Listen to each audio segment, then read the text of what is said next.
Di tengah polemik yang masih berlangsung antara Ruben Onsu dan Sarwendah, seorang netizen yang budiman dengan akun @renita.zerin menjadi sorotan setelah menyampaikan pandangannya mengenai perceraian keduanya.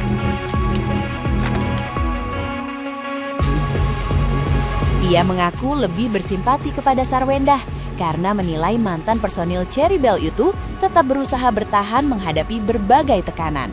Menurutnya, Sarwendah harus memikul beban besar setelah rumah tangganya berakhir dan tetap fokus memenuhi kebutuhan keluarga setiap hari.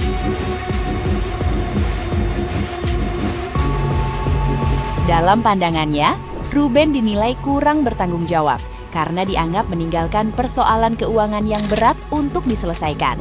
Ia juga mengkritik kemunculan Ruben di berbagai podcast yang dianggap terlalu sering memperlihatkan kesedihan kepada publik.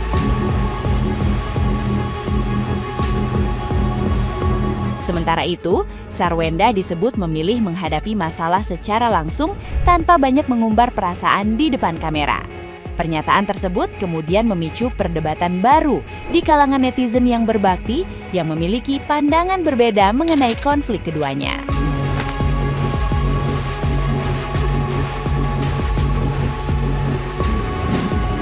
Ngapain sih lu ngetak-ngetak Ruben di kolom komentar? Si Ruben itu udah saya blokir.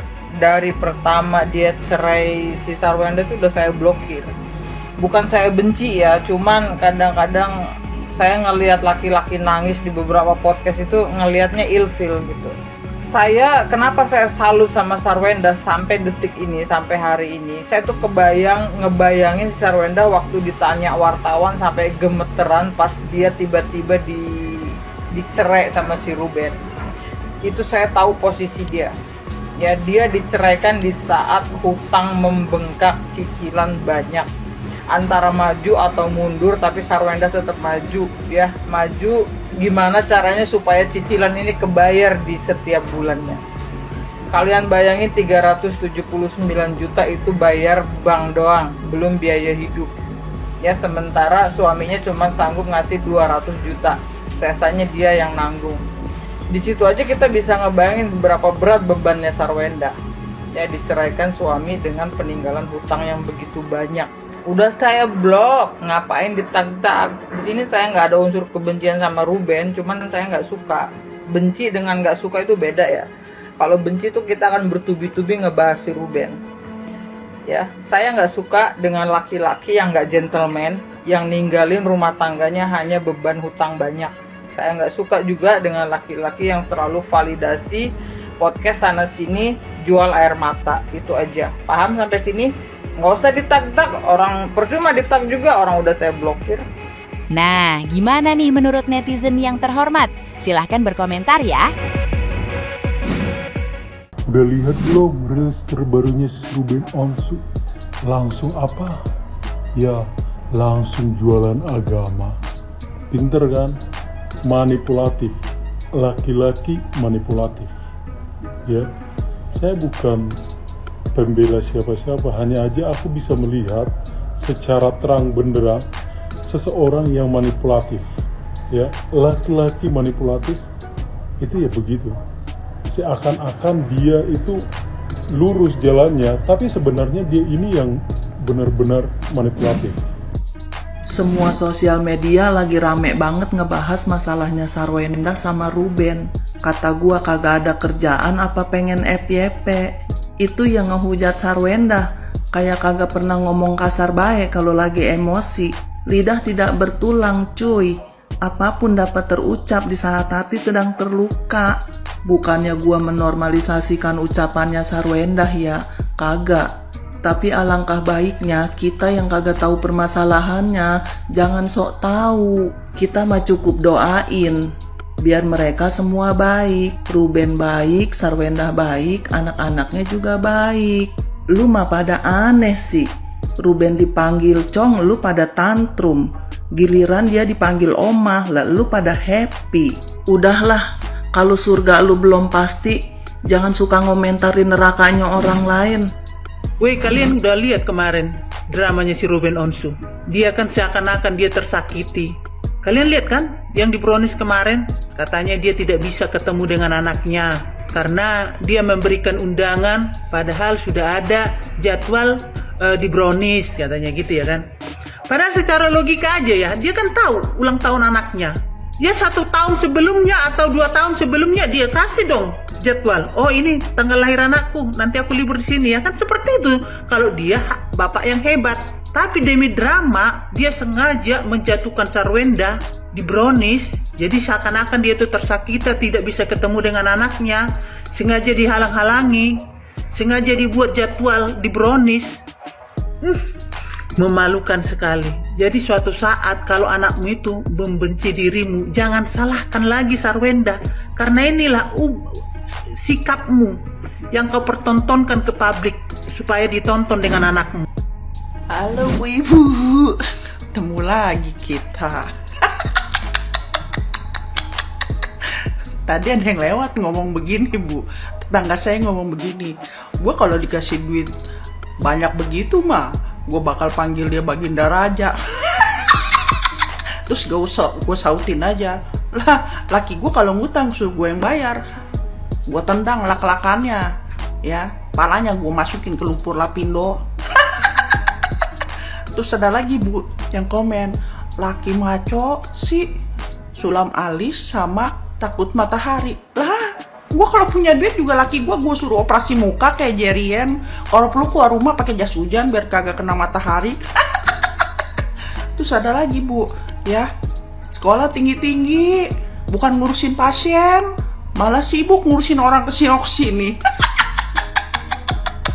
Gua rasa dia yang jadi pasiennya kali ya. By the way, hari ini gue barusan CO loh Bu, CO SWD ya, soalnya dalam sebulan gue turun 2 kg ya Bu ya, bagus itu produknya ya, pakai duit itu Bu, nggak COD.